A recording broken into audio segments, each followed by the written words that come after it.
Saudara, selebaran SMP Negeri 1 Ponorogo yang meminta sumbangan kepada wali murid untuk membeli mobil hingga alat musik menuai polemik. Sekolah menarik sumbangan per siswa sebesar 1,6 juta rupiah yang memberatkan orang tua siswa. Selebaran sumbangan pengembangan dan peningkatan mutu sekolah SMP Negeri 1 Ponorogo untuk membeli mobil.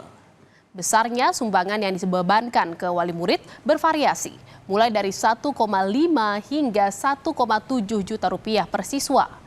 Menjadi polemik, Dinas Pendidikan setempat pun berjanji akan mengevaluasi kebijakan sekolah dan akan meminta keterangan pihak sekolah dan komite. Kita sudah menghubungi komite dan juga sudah menghubungi kepala sekolah SMP 1 itu mau direvisi kembali. Begitu Pak ya, janjinya. Harus direvisi kembali agar supaya tidak menimbulkan keresahan pada masyarakat. Yang namanya komite itu lebih cepatnya adalah sumbangan. Kalau sumbangan jadi jangan sampai menimbulkan suatu persepsi adalah pungutan. Artinya tidak ada nominal begitu Pak ya? Bukan maksudnya tidak ada nominal, itu harus didiskusikan.